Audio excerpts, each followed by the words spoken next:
for inviting me to deliver this lecture. First of all, it is perhaps the right occasion to tender an apology for the rescheduled talk.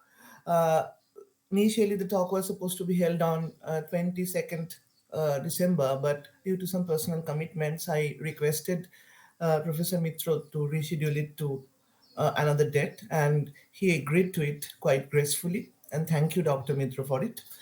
And my today's lecture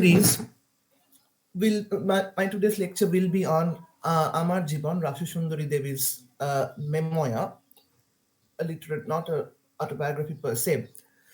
So, before introducing Amar Jiban, let me say a few things about the context of 19th century Bengal.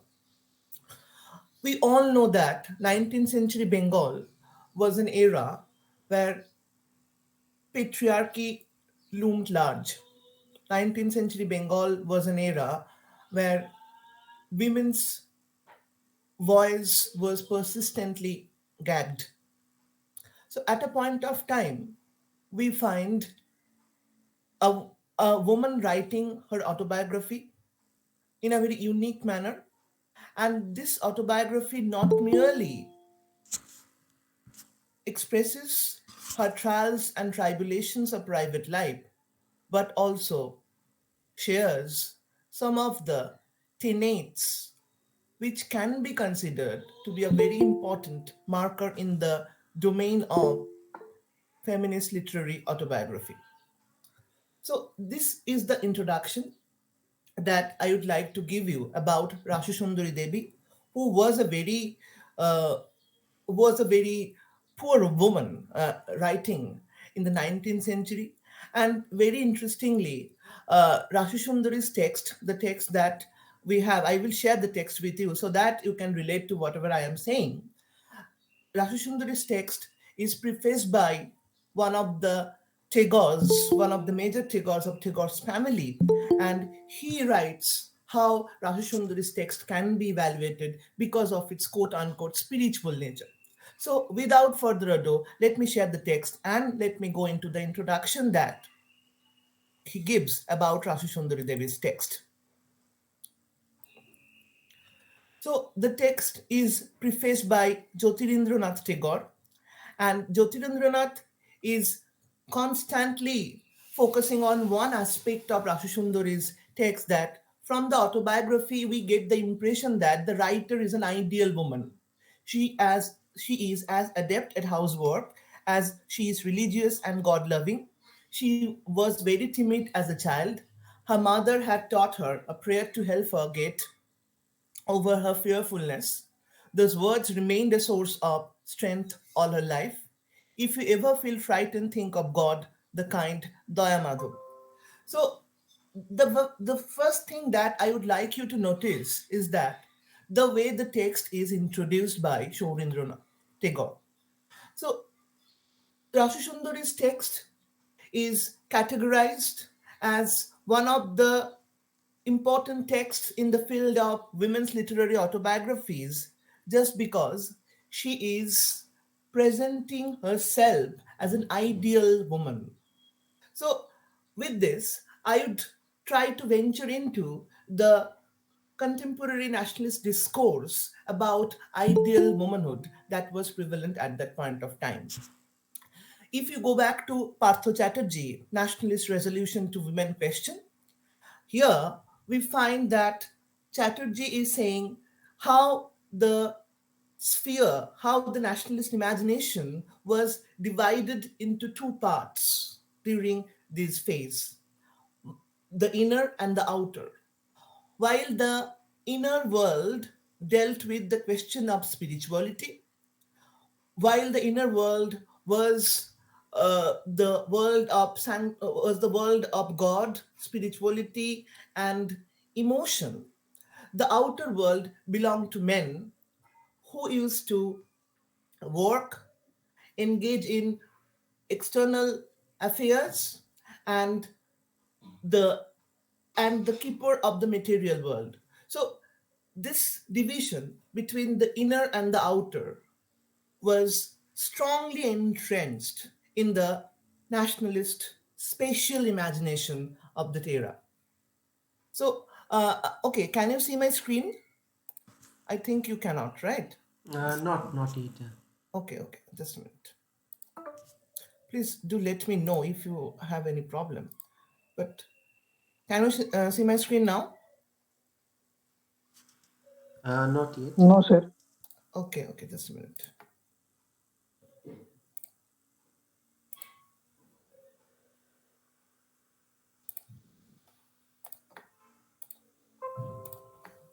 Is it visible? Yes, yes, yes, yes. Right now it's shown. Okay.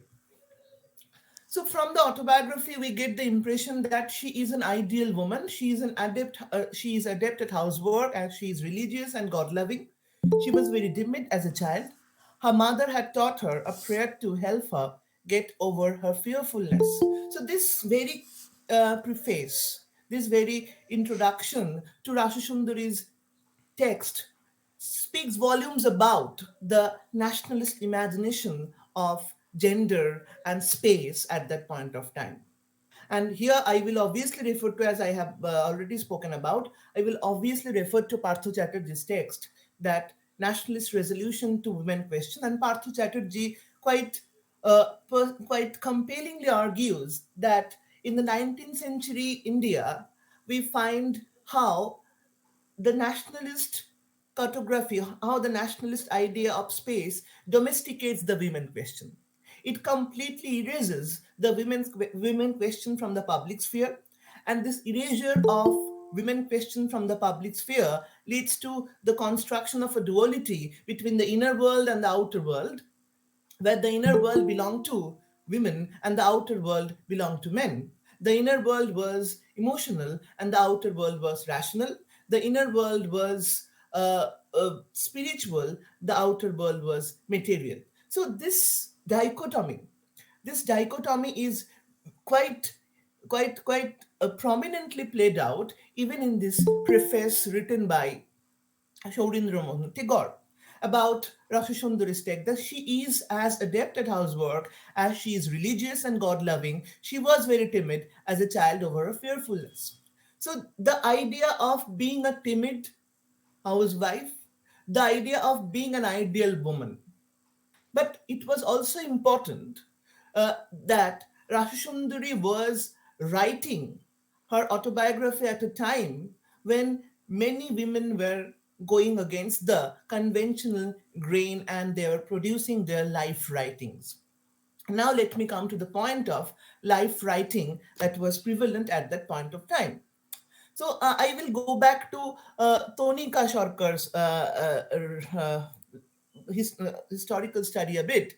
And Tonika Sarkar identifies how, in the 19th century Bengal, with the spurt in women's education, we find several women writing their life stories, several women writing their accounts of life. So let me go back to Tonika Sarkar briefly, as she is pointing out. Just a minute.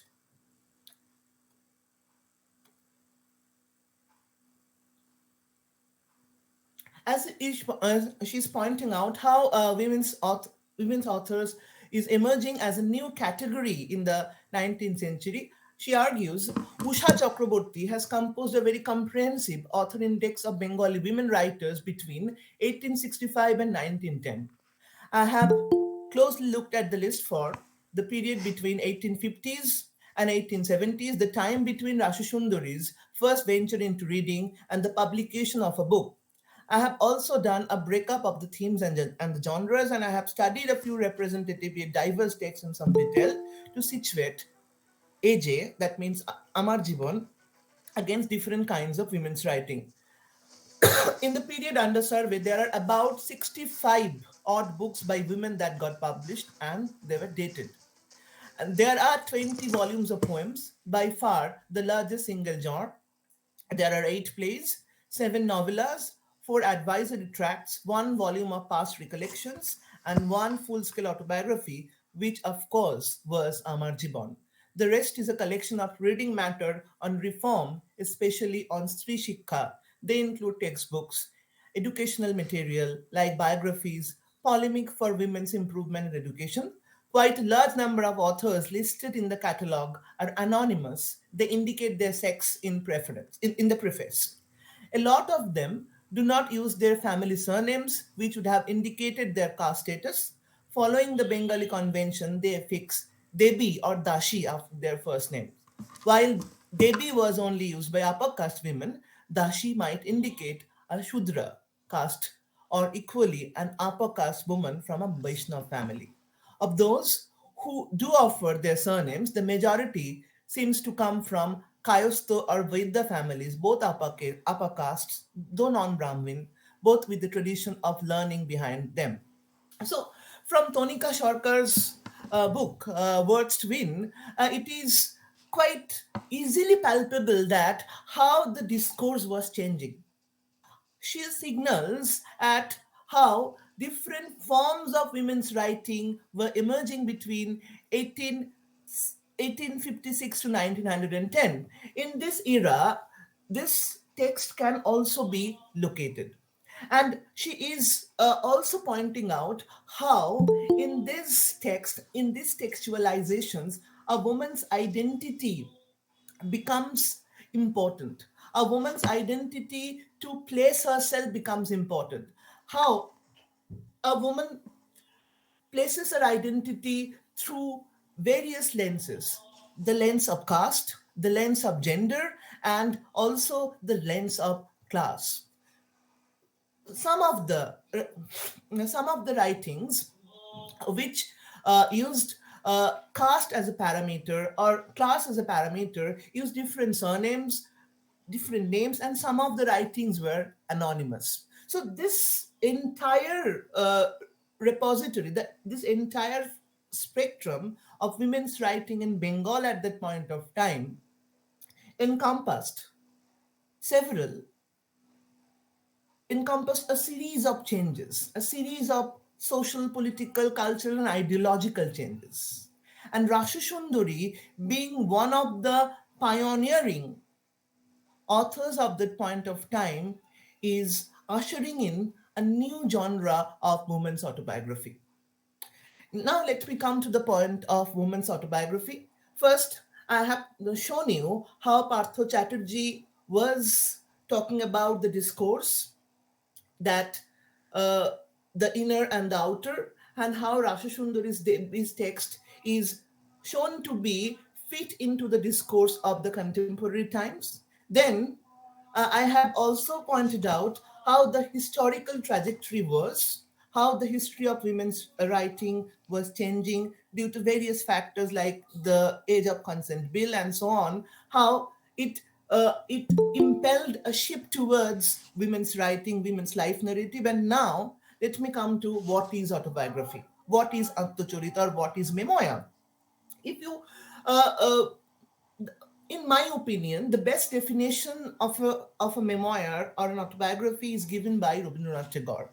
If you read Rabindranath's Jiban, he writes, autobiography is not a chronological series or an account of events. Rather, it's a picture painted by an artist, and the pictures come together in the form of collage where the chronology does not matter. So, autobiography or memoir becomes a narration which is remembered, which is mediated through memory rather than a chronological account of a stable self. If we go back to the Western theories of autobiography, which obviously deals with the questions of the public projection of the self, what we come across?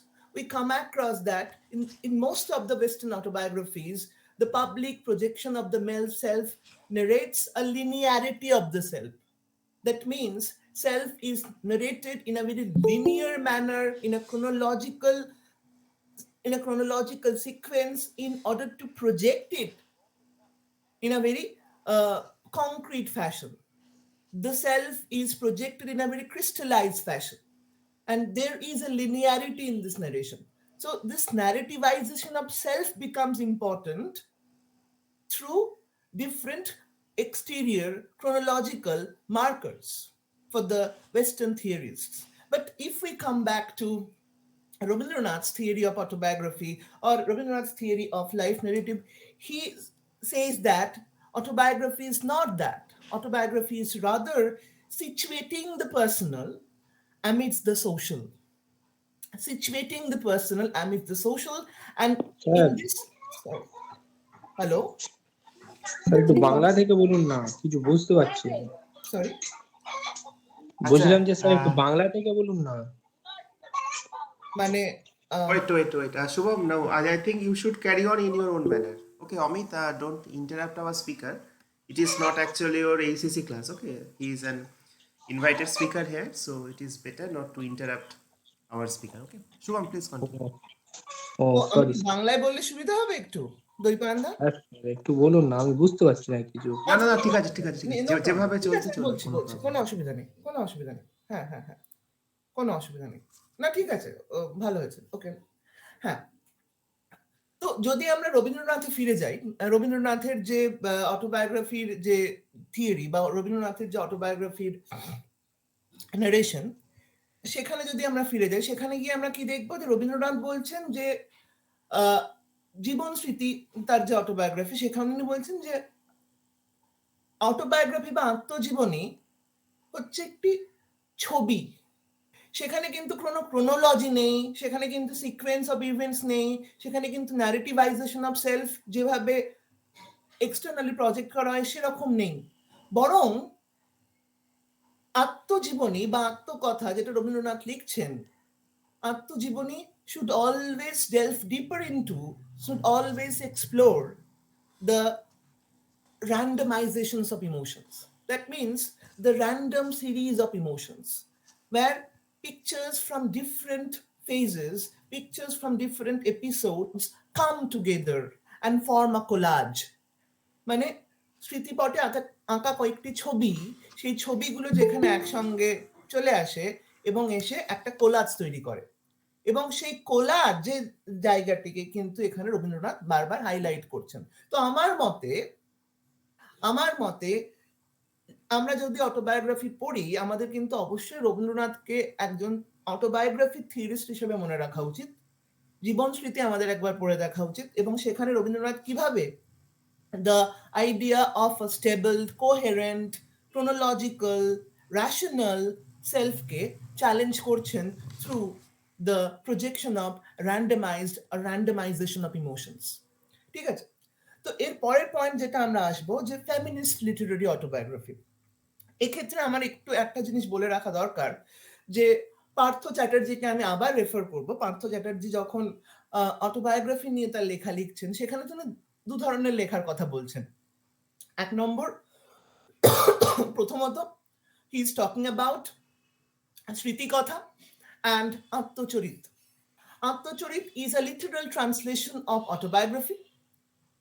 Autobiography and Shritikatha is again the emotional translation of the impressions gathered in the mind. So, emotional translations of the impressions gathered or grafted onto the mind of a narrator. So, Atmakatha and আত্মচরিত এবং স্মৃতিকথার যদি আমরা differentiate করে রাখি, তাহলে আমরা বুঝতে পারবো যে আত্মকথা is more about the Atmakatha is more about, Atmacharit is more about the external self, and Shriti Katha is more about the personal self. So here, in the definition that is given by Partho Chatterjee, we find a differentiation between the political and the personal. Whereas the political talks about the external and the personal deals with the interiority, the field of interiority. So in this context, in this framework, the question of interiority matters more. Now, let me come to Rassundari. Let me go back to Rassundari again, and let me show you how Rassundari's text is straddling this genre by uh, by bringing together the personal and the political, the external and the interior. So, just a minute. Let me share the screen again.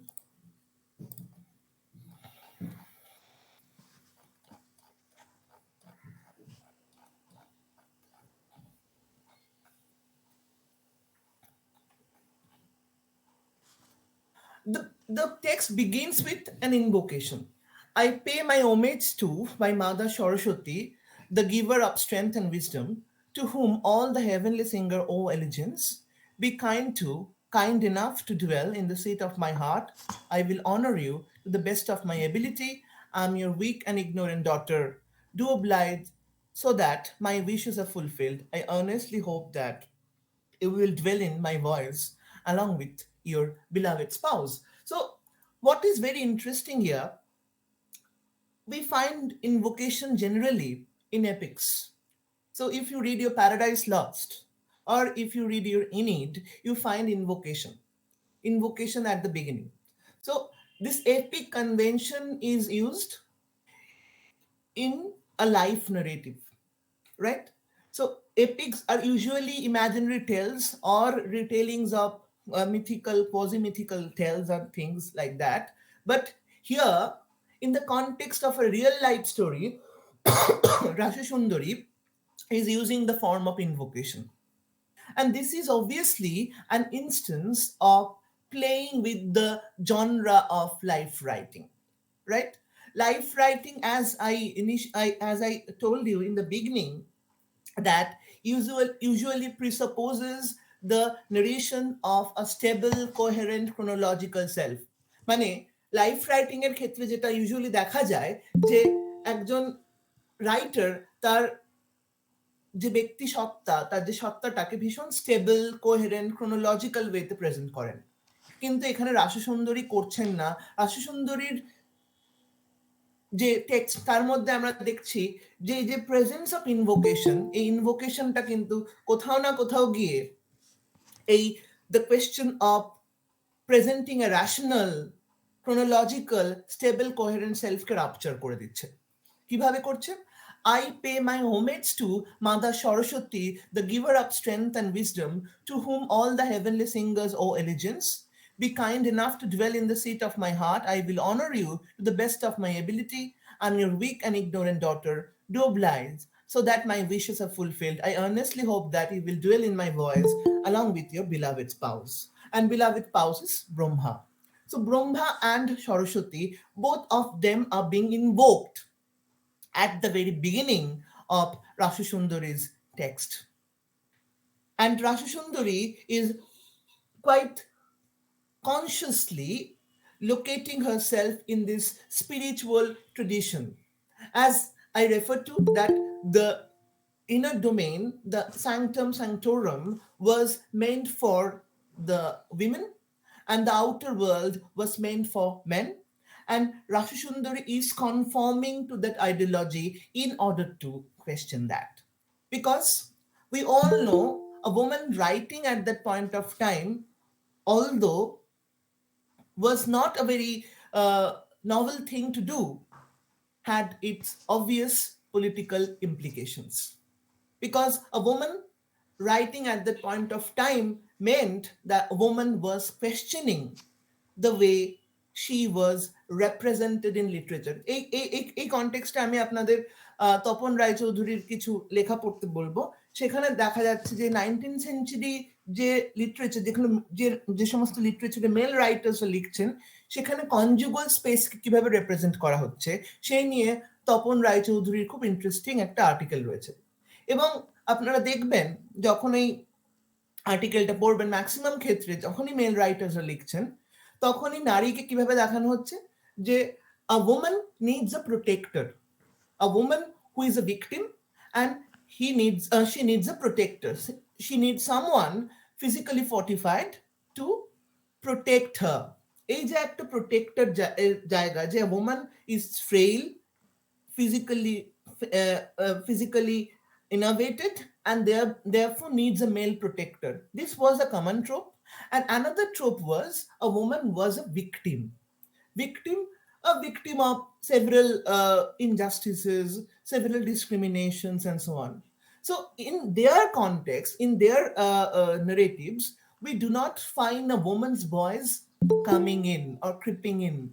Rather, a woman remains a mute spectator in all those texts of men's writing.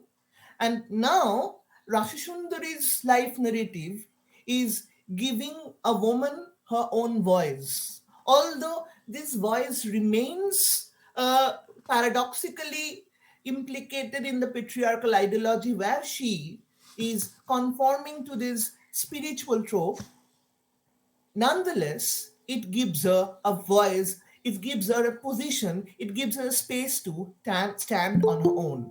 So, this is the first thing that I would like you to think about. Also, this usage of invocation plays with the genre of literary life writing. মানে এই যে Literary life writing এর যে জনরাটা আমি এক্ষুনি আপনাদের যেটা বললাম অটোবায়োগ্রাফি কি ধরনের হয় এবং কি কি করে সেই জিনিসটাকে নিয়ে খেলে, প্লে করে। কিভাবে প্লে করে?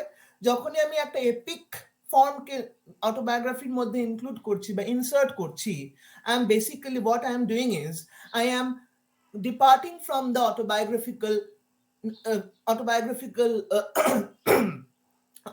way autobiographical representation in order to insert something new to it, and thereby I am rupturing the tradition of autobiography, the literary tradition of autobiography that has been essentialized in dominant discourse or in public imagination. So, invocation, first of all, I pay my homage to Mother Saraswati. So, this invocation serves dual purposes. First, it conforms to the patriarchal spiritual ideology, and secondly, it plays with the genre of life writing. First composition, an account of my life. Where are you, God, Vishweswara, who grant the wishes of all? Grant me my wish. Come occupy my heart. I'm ignorant and mean, and a woman at that. What power do I have to describe your glory? Yet I have an earnest desire to sing your praise. You are gracious.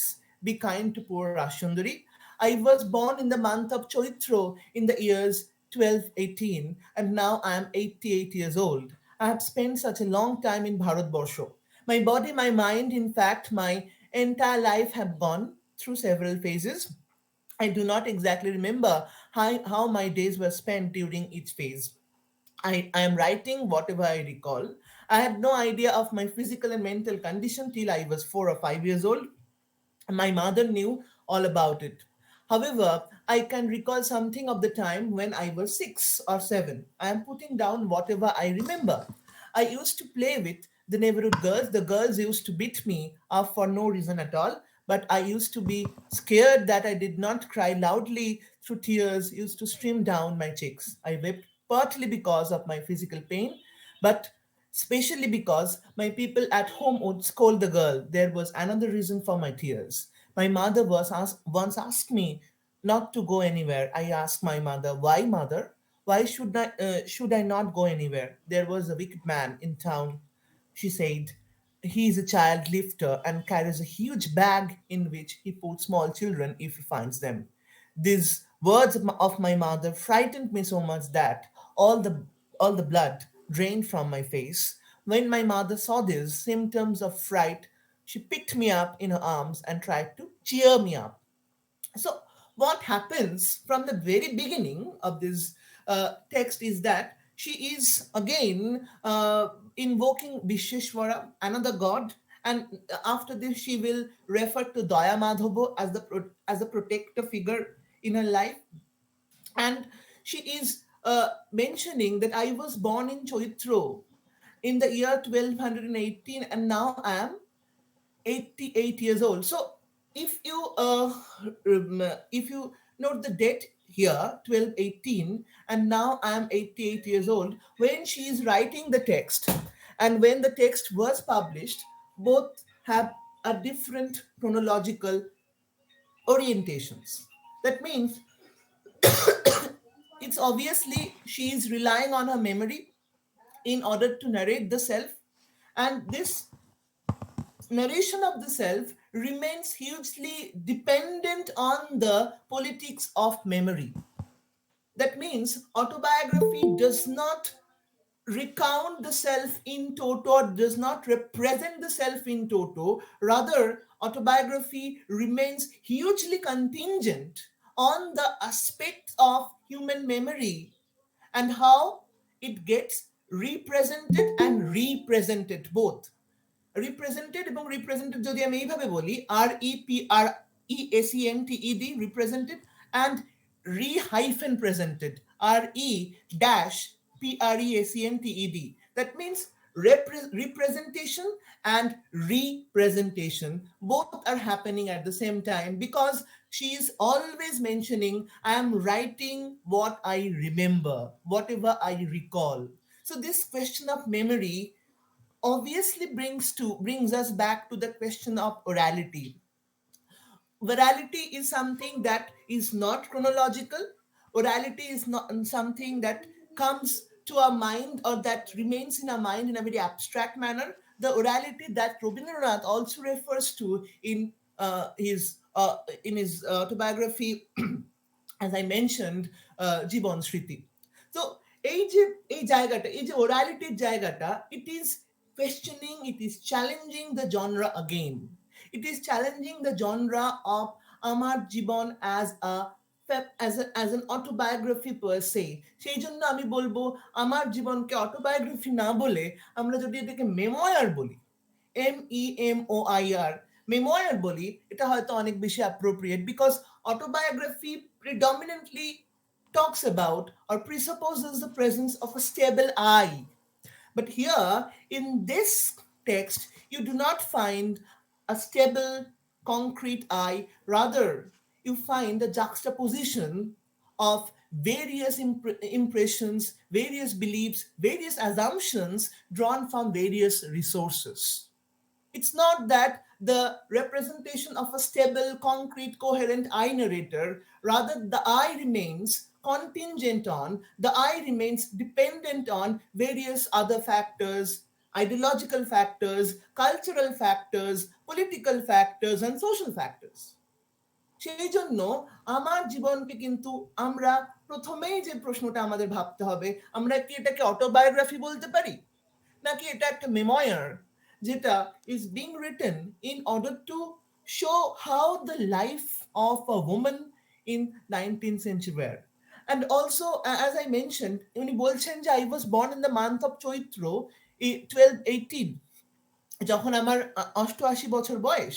কিন্তু দেখা যাচ্ছে এই যে ডেটটা এখানে mention করা হয়েছে এবং যে ডেটে লেখাটি পাবলিশ হচ্ছে আমার জীবন, দুটো আলাদা।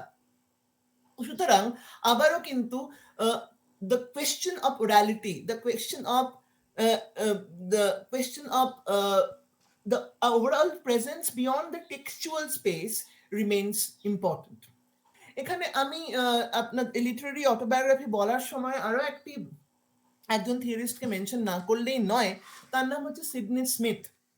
Sidney Smith, while writing about a woman's literary autobiography, speaks about a distinction between the textualized I and the real I.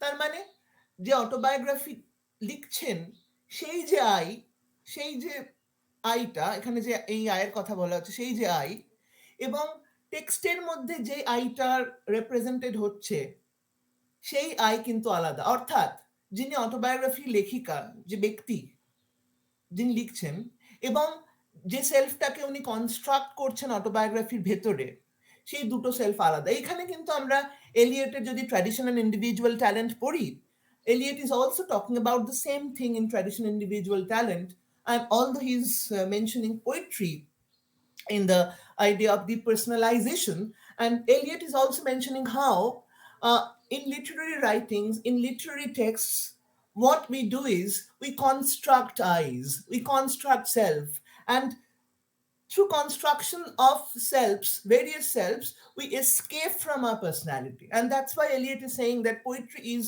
not the representation or replication of emotion, rather it's an escape from personality. ঠিক এই জিনিসটা কিন্তু Sydney স্মিথও বলছেন অটোবায়োগ্রাফির ক্ষেত্রে, যে the self that we construct is very different from the self that we actually are. And Rashi Sundari is quite deliberately creating a self in the text, and she is not just portraying her life, she is not just presenting her life uh, in a haphazard, in a randomized manner. Rather, she is constructing herself who is straddling the space of domesticity, spirituality, and writing.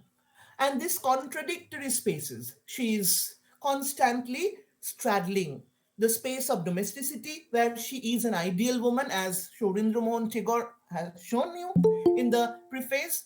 She is also a good mother, she is also a good daughter, she is also a good housewife, and now she will be a good mother in law. So she is playing her gender roles with adequate amount of scrupulousness. She is playing the gender roles patriarchy expects from her. And now, after that, she is also writing a memoir or a story about her own life. And this is something very important. That this is how Rashishundari places herself, a self that is inherently divided. However, it is constituted by many forces. The force of the sorry, just a minute.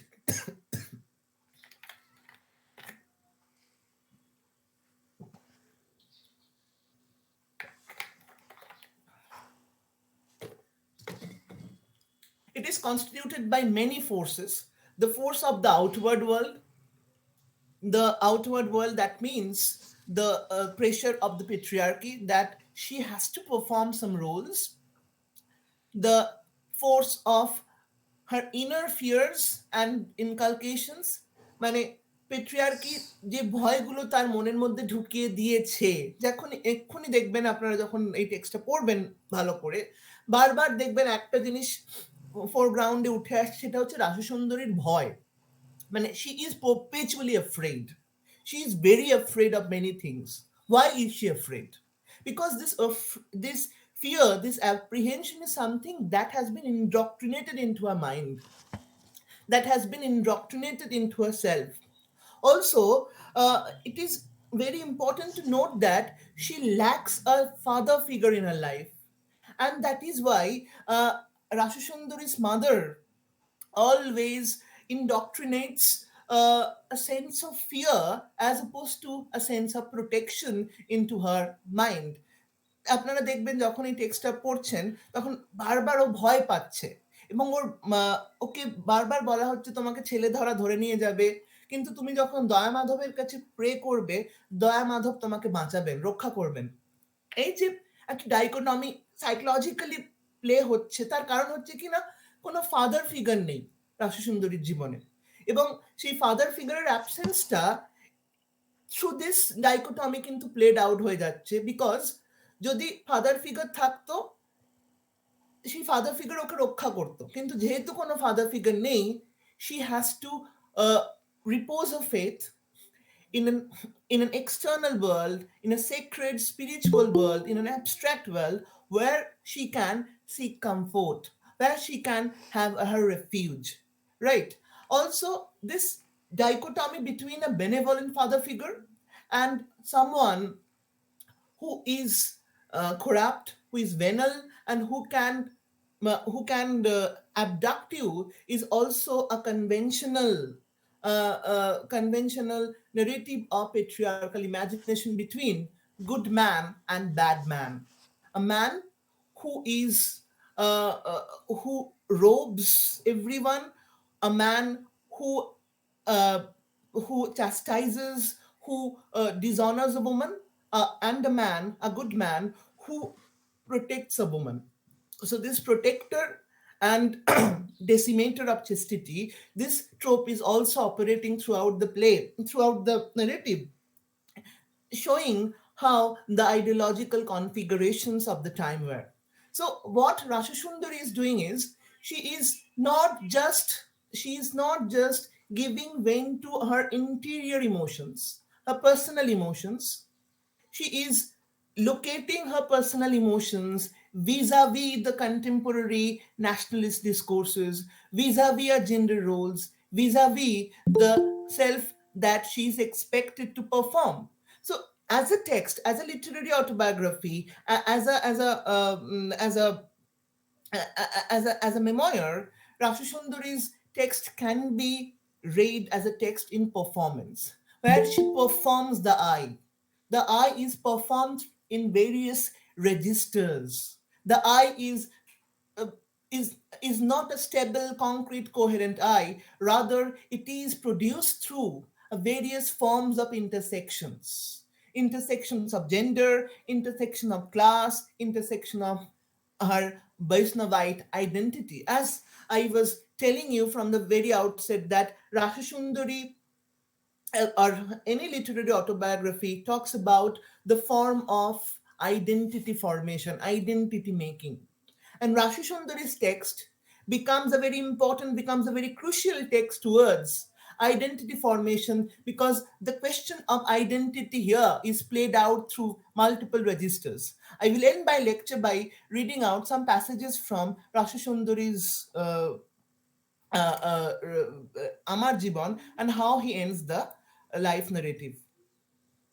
Just a minute.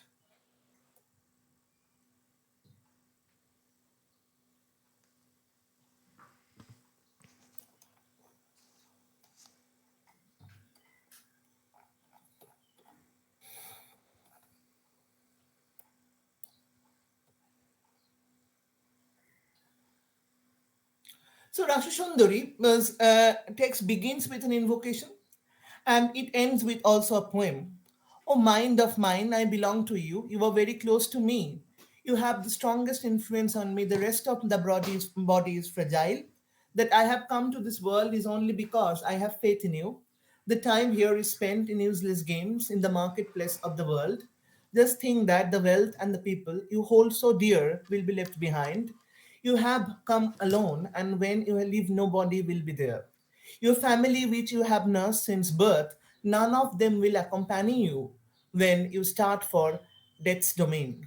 People and wealth are mirages. You work only for others. If you have been fortunate to have a rare human birth, do what is befitting.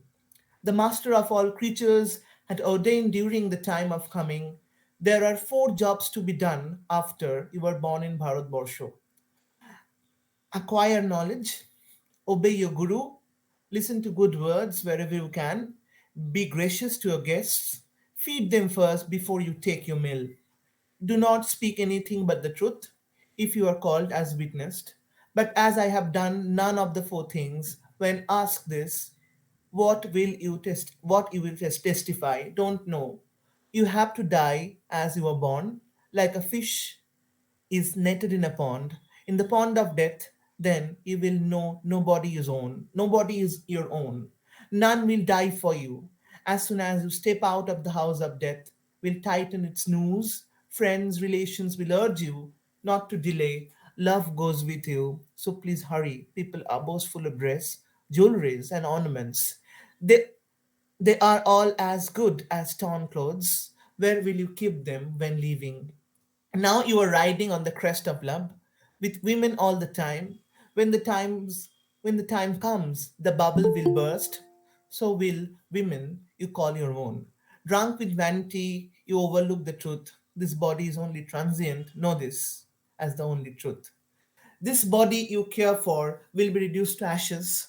Shame on those who fail to realize this. It is only a waste of time to write up such creatures in verses. All that I have to say is all your schemes will come to nothing. All your expensive shawls will be left behind. All the elephants and horses they will bid you goodbye, placing you on a bamboo.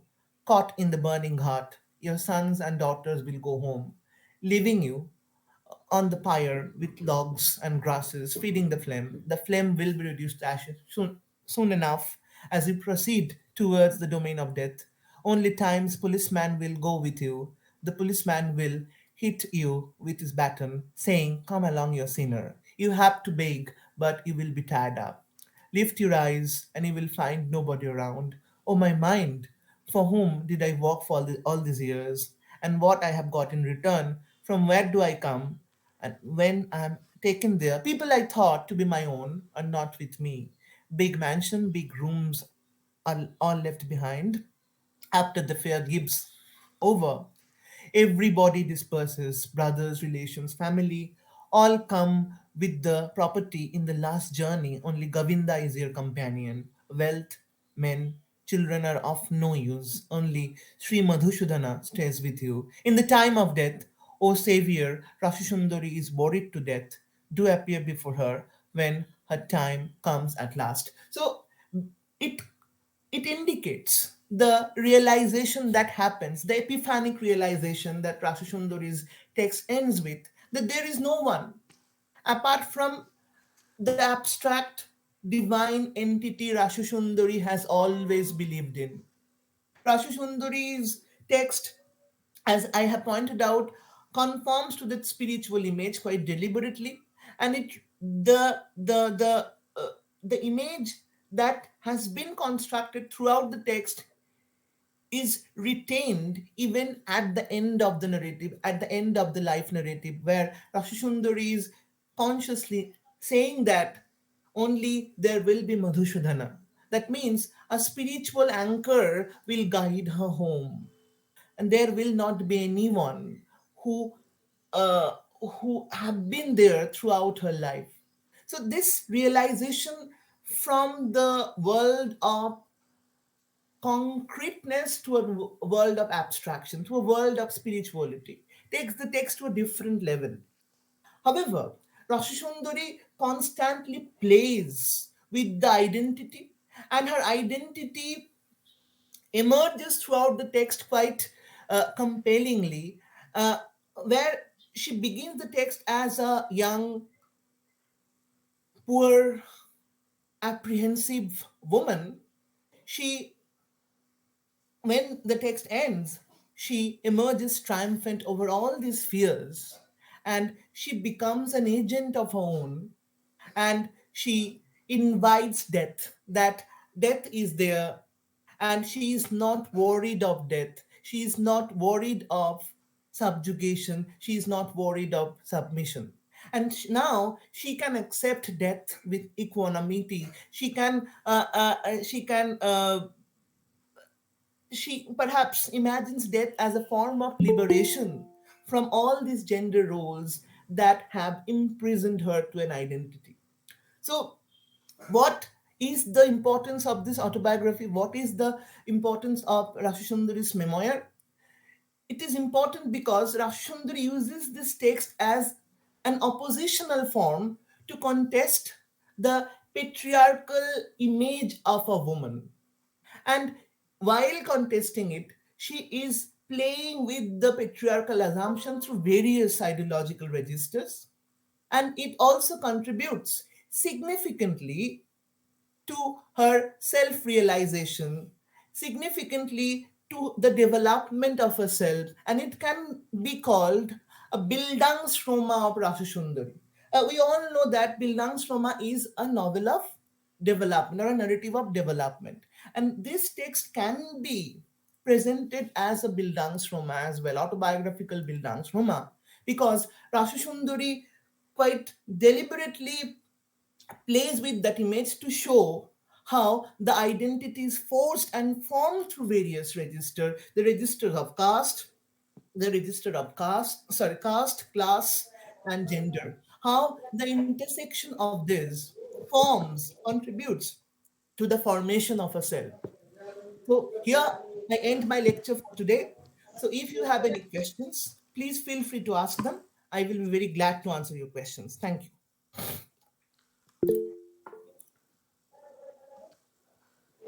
Thank you, Shubham, for such a wonderful and insightful lecture touching on the different aspects of this genre.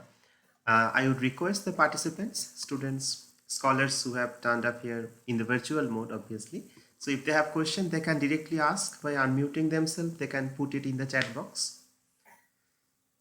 Sir বলছিলাম যে আমার জীবনকে as a autobiography বা হচ্ছে মেমোয়ার বলছেন, তাহলে এটাকে কি এজ এ ফেমিনিস্ট রাইটিং বলা যায়? নিশ্চয়ই বলা যায়, কারণ একজন মহিলা লিখছেন টেক্সটটা, এবং মহিলা যখন লিখছেন যে ম্যাসকিউলিন ফর্ম অফ অটোবায়োগ্রাফি, যে আমি বললাম এক্ষুনি যে যে জায়গাটা ধরার চেষ্টা করে, তার থেকে কিন্তু উনি অনেকটা ডিপার্ট করছেন এবং করে নিজের সেলফটাকে এর মধ্যে, এই টেক্সটের মধ্যে এমবেড করার চেষ্টা করছেন। তো নিশ্চয়ই বলা যায় এটাকে একটা ফেমিনিস্ট অটোবায়োগ্রাফি। একদম।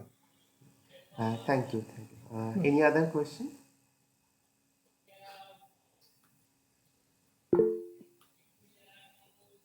হ্যাঁ, আচ্ছা, হ্যাঁ বলো, কেউ একটা রেজ হ্যান্ড করেছে, ভাদুরানী। Any question?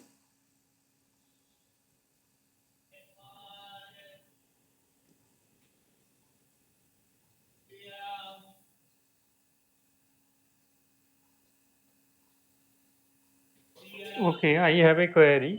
হ্যাঁ, হ্যাঁ, That is it possible to think of this text yes. as an example of a subaltern speaking? Subaltern speaking, okay. What I want to know is it possible to call this text as an subaltern speaking? I mean, we have the famous "Can the subaltern speak?"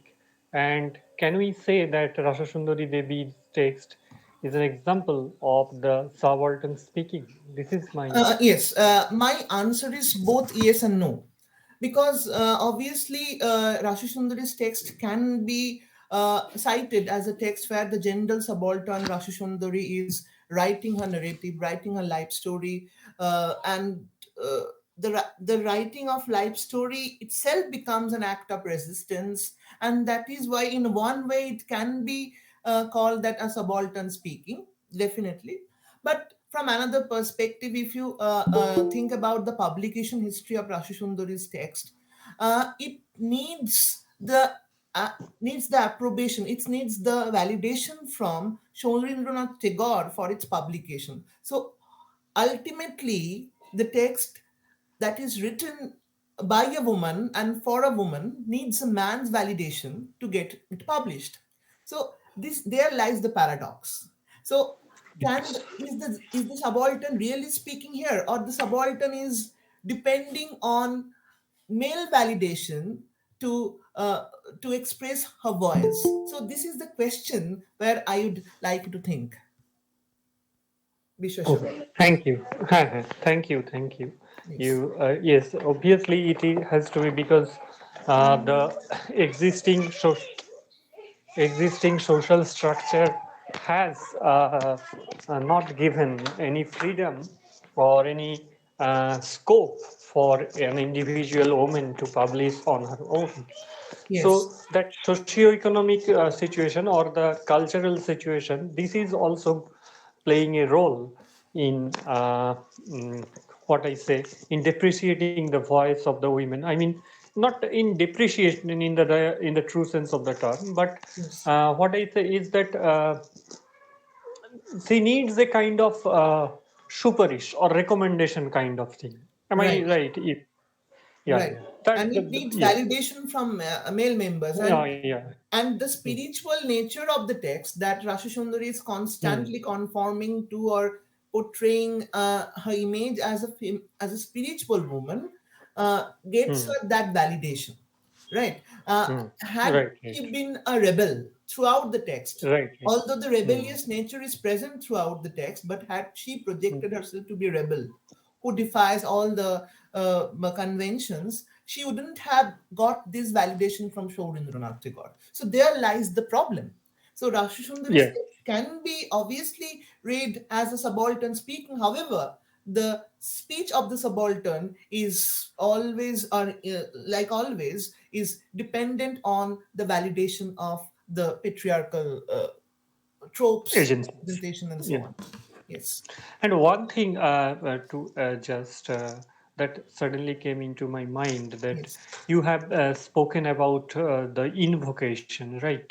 Right. Now, is it is it a proper invocation, or what I just want to know is that was Rasa acquainted with that issue of invocation, or the style of invocation before writing? Or is it a plain spiritual submission before writing? Right, that's a very good question. So Rashasundari's text, I think, in my opinion, Rashasundari was not familiar with the Western style of invocation, but invocation was there in the Eastern Kabbas tradition as well. So Rashasundari was familiar, as you can, if while reading the text, you come across come across recurrent references to Chaitanya Bhagavat, right? And Chaitanya Bhagavat had that poetic style, and also Ramayana, Mahabharata, and so on, that poetic style. And Rashasundari was quite well aware of the Indian tradition of invocation because it has been testified throughout the text. But if you ask me whether Rashasundari was aware of the Western style of invocation, or the invocation that Enid follows, the invocation that Paradise Lost follows, I would say no, perhaps, because given the circumstances Rashasundari was in, it was very difficult for her, not just difficult, it was impossible for her to get hold of a text like Paradise Lost or Enid. So in a way, where Rashasundari's invocation locates the text, since it has been translated here, invocation locates the text in the Indian tradition of Kavya, Indian tradition of Mahakavya. So how she presents her life, not just the life of an individual woman, but a part of the entire Mahakavya that unfolds perhaps in front of her eyes. So that would be my answer to that. Okay, okay. Thank you, Thank you. Shubham. Thank you. Thank you. Any other Any question? other questions? Any other question? Doipanda, I think you are on mute. Okay. Yes, I have one question. Yeah. That is, how is the concept of Griho Lakshmi presented in this text? Because you can see that there is an Sorry, romanticization how was the concept of? concept of the Griho Lakshmi. Okay, or Griho Lakshmi. Lakshmi, okay, Griho Lakshmi, okay. It is presented in this text. Okay, Because we can see that there is a romanticization of the women's labor, as we can see that time and again she points out to these various activities and she thinks that she is doing sacrifices for the family. Yes. So can we say that this concept of the Griho Lakshmi is a kind of ISA that is actually operating, through which the patriarchy is operating in this manner? Absolutely. Griha Lakshmi is, as I mentioned, that the concept of Griha Lakshmi comes from this gender division of labor, that the inner world and the outer world. The inner world belong to the spiritual world. That means a woman should be responsible, should be representative of the inner world of home, and a man should be representative of the outer world of home. And this relegation of woman to the inner world creates a category of Griha Lakshmi. And Rashasundari quite compellingly performs all the roles of Griha Lakshmi. She is an ideal housewife, she is an ideal mother, and now at the end of the text, it will be shown that she will be an ideal mother in law. So, all these gender roles she is performing with ease. And all these gender roles she's performing, sacrificing her own self. The sacrifice of her own self is the sacrifice of the self is equated with the idea of Griha Lakshmi, because uh, Griha Lakshmi is someone who is a divine figure, who does not have her own body, right? Or the body that she has to be less prioritized, and the values of the family have to be prioritized more. So this relative position of priority, where one's body needs to be relegated, one has to be projected herself as a desexualized being, quote unquote, and the prioritization of values that are intrinsic to familial welfare. So this dichotomy is played out through the text quite prominently, in Rassundari's framework, in the case of Rassundari. And Rassundari is ignoring her own desire, is ignoring her own consent, ignoring her own hunger for food, just for the family. Uh, many, in the text, it's mentioned that from the age of 18 to the age of 41, in this entire span of 23 years, she got pregnant for 13 or 14 times. That means that she remained a slave, quote unquote, to her husband's desire. She had to remain a slave to her husband's desire, and she got married at the age of 13, where she perhaps did not have any question of choice or expressing her consent, to put it this way. So it shows that Rashundari is playing the role of quote unquote Griholokhi by undermining her consent, her desire, her subjectivity. The subjectivity that Rashundari had comes to the foreground only when she is writing. She is inscribing herself through the narration in Rashundari's Amar Jiban. So this is why the concept of Griholokhi is there in the text. She performs it, but when she is writing the text, the writing gives her an agency to come out of the trope of Griholokhi, and she becomes a woman of her own, not a Lakshmi anymore. Daipanda. Thank you, Shubham, for such a wonderful analysis of this angle. So, as we can see from our reading of this text and also from your lecture, that to some extent that she conforms to the kind of patriarchal mode that Absolutely. has been offered in this tradition. So, my question is that we can see that if we place this autobiography or this life writing in the background of the nationalist discourses of the 19th century, then we can see that the nationalism and the women question. So when the notion of nationalism actually comes to the forefront, we can see that the real women actually who are associated with the mother and also the country, they actually protected, okay, by this slogan of nationalism. That's why we can see even the kind of children's texts like Abul Tabul, they actually don't have those kind of questions about the women, or very less women characters. Yeah. So, to what extent is this autobiographical writing an act of transgression from this patriarchal Quite, mode? it's a mode of it's totally a mode of resistance, because the very act of writing, the very act of a woman writing at that point of time, uh, uh, was equivalent to going against the grain. That she mentions constantly that it how it was essentialized in her imagination that she needs a protector figure, since the father figure was absent in her life. She needed a protector, and the protector was either Dayamadho or her husband. And her husband or Dayamadho could protect her from all the evil gazes or like that. Rashundari was a beautiful woman, as mentioned over here. So to protect her, to have her in the cocoon, she needed male protectors. But what is important here in this question of protection, in this question of protectionism, যদি আমি বলি, what gets undermined, what gets totally ignored is the agency of a woman's body, is the choice that she exercises.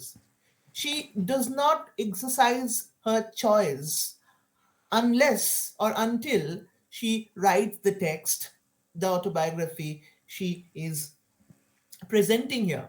So this very act of writing, this very act of narrating the self in the way she remembers, obviously becomes an act of transgression at various levels. But this transgression also remains ideologically implicated within the patriarchal structure, just because of her recurrent invocations of the modes of spirituality. Spirituality is something she cannot leave behind because it is something that remains deeply embedded in her unconscious. She cannot leave it behind, and she conforms to that image of a spiritual woman, however writing it. So there lies the uniqueness of the text, that she straddles her identity through through multiple nodal points, through multiple registers, where at one level she is resisting the patriarchal structures by writing, at another level she is conforming to it by retaining the image of our spiritual nature. Thank you, Shubham. Any other question from the participants? From the students, especially from the fifth semester? তোমাদের কোনো প্রশ্ন থাকলে তোমরা স্যারকে হ্যাঁ, জিজ্ঞাসা তোমাদের করতে কোনো পারো। প্রশ্ন থাকলে বলতে পারো, এবং যদি কোনো জায়গায় বুঝতে অসুবিধা হয় বলতে পারো।